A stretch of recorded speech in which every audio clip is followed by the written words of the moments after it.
Continuamos. Diálogo ACD Media. ¿Qué nos espera al final del túnel de todo esto? Nadie quiere oscuridad más que en las noches para descansar. Bernardo Castellano, Rubén Bichara. ¿Cuál sería un balance de la situación actual del sector eléctrico, del sector energético de la República Dominicana? Bien, bueno, muy honrado y agradecido por la invitación de ACD Media a participar en este programa, que lo veo con frecuencia y realmente lo felicito porque es muy interesante los debates que aquí se generan, y muy honrado y privilegiado de compartir con Rubén en este escenario. Tú preguntabas sobre el desempeño del sector eléctrico en estos 4 años, y yo, para no entrar en palabras, sino que sean los hechos, las imágenes que hablan, y siguiendo una recomendación del presidente hace 2 años, de que dijo, busquen a Google, para que encuentren las cosas. Bueno, pues yo estoy asistiéndome de Google para que sean los titulares de los periódicos los que hablen de este ejercicio del sector eléctrico en estos 4 años. Este gráfico muestra que la transferencia del sector eléctrico en el 2022 fueron 85 mil millones de pesos y en el 2023 97 mil millones de pesos. El verde claro es el 2023, que es mayor que el 22. Déficit de la EDE, principal absorbente de subsidios en el presupuesto. Pérdida de energía eléctrica siguen en aumento en República Dominicana. Ministro de Energía responsabiliza a las EDEs del tema energético. O sea, el ministro de Energía, los 2 primeros años, el presidente por decreto le entregó la rectoría absoluta del sector eléctrico, tanto en la parte planificadora, como ministro de Energía y Minas, como en la parte ejecutora, porque era presidente de la CDE, presidente de Punta Catalina y presidente del Consejo Unificado de las Sedes. Entonces, esa declaración, yo digo que es dantesca, porque él se pone como nosotros, un espectador en las gradas. O sea, él dice, las distribuidoras son el problema. Pero usted fue jefe de la distribuidora 2 años. ¿Y cuál fue su aporte en esos 2 años para que no fueran un problema? Sencillo, se le olvidó comprar contadores, se le olvidó comprar cables, se le olvidó comprar transformadores. Y hoy, el resultado de eso es lo que estamos padeciendo hoy. Bernardo, en términos, por los titulares que te enseña y por lo que Google le dice, ¿significa que este gobierno se quemó en el ejercicio de la solución al sistema eléctrico? Bueno, esa pregunta es interesante porque ayer, en esta semana, Héctor Guiliani Curi, el economista, que es una persona muy cercana a Celso Marrancini, ha sido su asesor cuando fue administrador de la CDE, publicó un tuit donde decía que este gobierno no había comenzado su segundo periodo y ya lucía agotado y viejo. Y decía que se quemó, que no pasó el río en una serie de sectores, entre ellos principalmente el sector eléctrico. O sea, eso, además, las cifras oficiales, eso es lo que dicen. Miren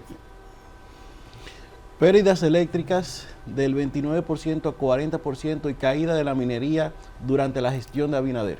De Almonte. Almonte, disculpe. O sea, en el 2019, que fue el año prepandémico, las pérdidas totales del sector eléctrico, o sea, las 3 distribuidoras, estaban en el orden del 29%.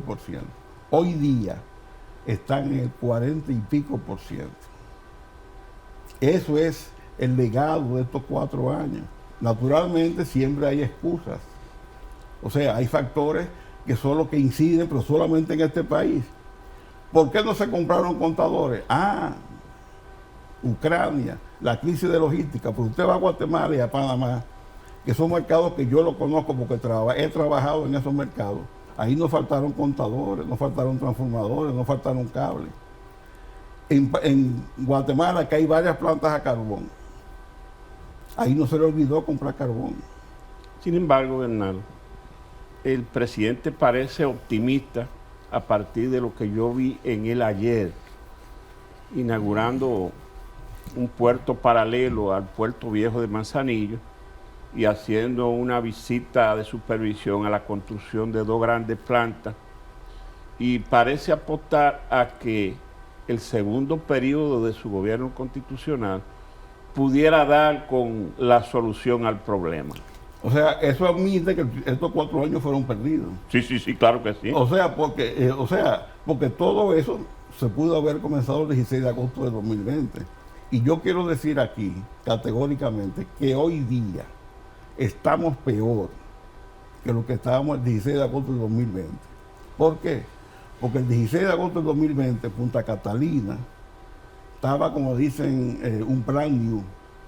La segunda unidad fue aceptada el 24 de abril de 2020.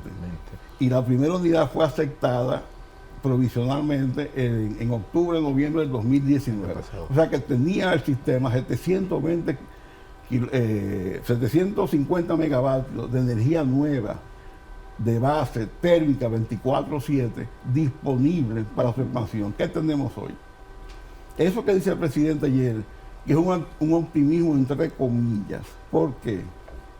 Porque esas plantas que él dice fueron anunciadas en el 2022, fruto de 2 licitaciones y fruto de una crisis que se generó en el país por unos apagones intensos que coincidieron con una salida por mala operación de Punta Catalina que generó lo que se llama un golpe de ariete, que es una sobrepresión por algún problema que se produjo en el fluido del vapor hacia la caldera, y coincidió con una salida programada de AES Andrés. Entonces el país vivió una crisis de apagones terrible que la gente lo puede recordar. En medio de esa crisis se anuncian los resultados de esta licitación. En Manzanillo con 800 megavatios y se asignó como planta mercante, o sea, sin contrato. Manzanillo tenía contrato, la planta esa de Manzanillo Powerland, que fue donde el presidente estuvo ayer. Y en el 22 se dijo que estas plantas, 1.200 megavatios, iban a entrar entre el 24 y el 25. El presidente, en toda su exposición de ayer, si ustedes buscan la nota de prensa, no habla de fecha de entrada de esas centrales. No dice si tienen contrato de suministro de gas natural. Y es un secreto a voces que no tienen contrato de suministro de gas natural, porque inclusive Manzanillo Powerland, cuando en el 2022, creo que fue, o el 23, no recuerdo ahora, pero creo que fue el 22, se hicieron los palazos iniciales. En una entrevista de un programa matutino radial que hizo transmisión desde el lugar de los hechos, el director de ingeniería de Manzanillo Powerland dijo, y lo dijo públicamente, y pueden buscar las grabaciones, que ellos no tenían contrato de gas y que aspiraban que para el 2024, cuando se suponía que la planta iba a estar lista, podían conseguir el contrato de gas. Ahora, ¿qué pasa? Él dice ayer en la declaración que esa de Manzanillo Powerland, la inversión son 750 millones de dólares. Y sucede que hace unos meses esa empresa, en una nota pública de prensa, anunció un aumento de su capital suscrito y pagado, en donde el suscrito son 250 millones de dólares y el pagado 165. O sea, han abonado al proyecto 165 millones de dólares. Quiere decir que si cuestan 750, como dice el presidente, le faltan alrededor de 600 millones. Y 600 millones, solamente el cierre financiero de 600 millones de dólares toma más de un año. Y en un año no se ejecutan 600 millones de dólares en obras. O sea que no está ahí la solución al problema. Es que, déjeme que Bichara le responda. No está como el presidente lo dijo. Además, el presidente dijo ayer que para el 27 se espera que tengamos exceso de producción de energía. Lo que significa que entre el 24 y el 27 aquí no entra un vatio de generación térmica, que es la que suple el 85% de la energía que todos consumimos en el sistema. Rubén Jiménez Bichara, antes de dar respuesta a ese punto, ¿cómo deja el sistema de cara a entregarlo? ¿En qué condiciones? Partiendo de que apunta Bernardo Castellano, de que las pérdidas en ese momento estaban apenas en un 29%. ¿Cómo deja el sistema que hoy está evaluando Bernardo Castellano de esta manera? Sí, bueno, primero agradecerle la invitación a este excelente equipo, a Bernardo por estar aquí junto. La verdad que sí me dio unos buenos ramplimazos cuando yo estaba en CDE, pero siempre sus críticas me ayudaron a revisar muchas cosas. Debo agradecer eso, Bernardo. Pienso que son cosas de las que uno siempre puede mejorar. Y de su crítica, pues siempre lo vi de ese modo. Así que aquí lo reconozco, o sea, públicamente. Miren, yo pienso que cada administración tiene sus propios retos. A nosotros nos tocó un escenario donde la oferta no era suficiente para la demanda. Teníamos un déficit de generación. Entonces, el reto era lograr disponibilidad suficiente, eficiente y a buen precio. Ese era el reto que teníamos. Teníamos que lidiar con eso. En consecuencia, iniciamos un proceso y nosotros diversificamos y ampliamos la matriz de generación. Adicionamos más de 2.000 megavatios al sistema. Más de 2.000 megavatios al sistema eléctrico nacional. Entonces, eso permitió estabilizar el servicio, dar un servicio ininterrumpido. Por eso en la pandemia ustedes vieron que la luz estuvo constantemente ahí. Nadie imagina la pandemia con apagones, porque si fallecía una persona en términos de falta de energía, fallecerían 4 o 5 veces más. Entonces eso fue demostrable y estaban. Ahora entiendo que en ese orden el reto de esta administración estaba centrado primero lidiar con una crisis de combustibles que sucedió y luego trabajar en los temas del pacto eléctrico. Entonces, que buscaba justamente estabilizar el sistema y darle autosostenibilidad económica. Obviamente a través de una reducción de pérdidas y un mantenimiento de una infraestructura que requiere siempre mantenimiento y atención. Entonces, la calificación es pobre, baja, cuando dice se achicharró en el examen. No que se quemó, se achicharró en el examen. Y obviamente que el reto de ahora es recuperar todo eso y estabilizar el sistema. Rubén, y una pregunta, porque en este proceso que estamos hablando de que antes había un problema de generación, se corrigió con la diversificación de la matriz de generación, perfecto. ¿Por qué entonces el gobierno actual nunca tomó como prioridad el hecho de establecer contadores, de establecer un sistema de cobro adecuado que le permita un poco recibir parte de la electricidad que se está dando? Porque hay un fallo real en la gestión de cobro. Mira, tal como mencionaba a Bernardo, hay hemos retrocedido tal vez 15 o 20 años en lo que era el avance en el control de las pérdidas. La primera dirección de pérdida de energía la establecimos nosotros en el sur en el 2004 para combatir eso que estaba por encima del 40%. Entonces, ya evidentemente que lo que tenemos ahora es, hubo distribuidoras que estaban en 21% y 23%, y es de la que estaba más alta, porque es el mercado más difícil de gestionar, dado el poder adquisitivo de la población que compone la zona. Pero igual estaba en términos de 30 y pico, hoy está por encima de 50 o 60%. Eso significa que si usted tiene un almacén y compra 100 botellas de refresco y las vende a crédito, cuando va a cobrar esas 100 botellas, usted nada más sabe el destino de 40. Hay 60 que usted no sabe a quién se la vendió ni a quién se la va a cobrar, pero tiene que pagársela al que se le envió a usted. Entonces usted se va quedando con ese gap que obviamente hace que sea insostenible el servicio.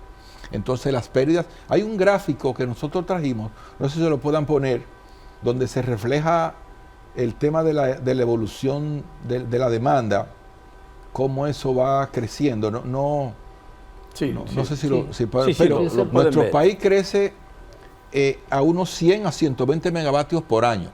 O sea, tiene que haber un trabajo continuo. Miren ahí, por ejemplo, en ese gráfico, ustedes pueden ver cómo crece la demanda de energía. Es una proyección, no es lo real, pero es lo proyectado, y más o menos así se ha expresado. O sea, cada año el país se incrementa la demanda de energía en 100 o 110 megavatios. Eso significa que cada 4 años usted tiene que adicionar 400 o 500 megavatios al sistema. Dejamos un sistema con un colchón, pero con un plan de reducción de pérdidas que le acompañaba. Ahora mismo, ustedes me dicen del déficit del sector eléctrico. Estamos hablando de que el sector eléctrico le cuesta al país $150,000 por hora el déficit. $150,000 por hora. $3,000 por minuto. Dios. Es el déficit del sector. Eso es lo que cuesta la finanza. $3,000 por minuto. Cada minuto son $3,000 que cuesta el déficit. Entonces, con eso yo hubiésemos hecho otra planta como Punta Catalina en año y medio. En año y medio hubiésemos hecho otra Punta Catalina. Y hay otra gráfica. Rubén, y ese déficit es solo en lo pendiente por cobrar, por el déficit en la recaudación. Claro, eso es lo que tú no logras facturar. O sea, tú tienes que pagarlo al quien te lo provee, pero tú no tienes ni siquiera a quién facturárselo para reponer ese dinero, pero tienes que buscarlo. O sea, tú tienes un huacal de 24 botellas y tú dices, déjame yo venderle estos 24 botellas a los vecinos con un vale. Ellos van a pagar a fin de mes cuando cobren. Cuando tú vas a buscar tu vale, el huacal está vacío. No hay una sola botella de las 24. Pero solamente tiene el destino de 10. Hay 14 que tú no sabes ni a quién se la vendiste, ni a quién se la va a facturar, pero tú tienes que pagar el costo de esas 14 al generador. Entonces, hay otro gráfico que ojalá pudiéramos poner, lo que está a continuación del que vimos ahora, que es donde se ve el orden de mérito de las plantas. Donde no sé si lo pueden poner, pero ahí tú ves el costo de la energía. Mira cómo está eso ahí.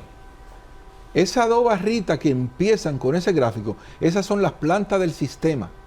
Y cada barra te da el costo a que producen las plantas. Eso lo lidera Punta Catalina, la planta más económica del sistema eléctrico nacional. Imagínense ustedes que esas 2 cositas, en lugar de 2, fueran 4. Y que el 60% de la energía del país tuviera a ese costo, que es el más bajo de todo el sistema. Cada línea de esa es una planta, eso que se ve allá. Entonces, la más baja de todas es el costo de Punta Catalina en producción de energía. Miren cómo llegan las últimas barras. O sea, hay barras que están 20 veces el costo de Punta Catalina. Rubén, ¿y Punta Catalina no está produciendo? Si ustedes tuviesen eso duplicado, el 60% de la energía que se consume, tú vas a un precio económicamente sostenible. Ese fue el plan que se elaboró, y yo pienso que la planta que se está haciendo en el norte tuvo la idea de equilibrar la generación. Tenemos generación en el este, en el sur, y se hizo un brazo para el norte, Manzanillo, para equilibrar la producción y que el día tenga que viajar mucho menos, porque en ese viaje también hay pérdidas. Entonces tú tienes que viajar mucho menos. Entonces eso lo dejamos concebido y planificado cuando salimos de la institución también. Rubén Bichara, Bernardo Castellano, un balance al sector energético del país, al sector eléctrico y la perspectiva. Vamos a una pausa, luego de lo cual continuamos aquí en Diálogo AC de Media.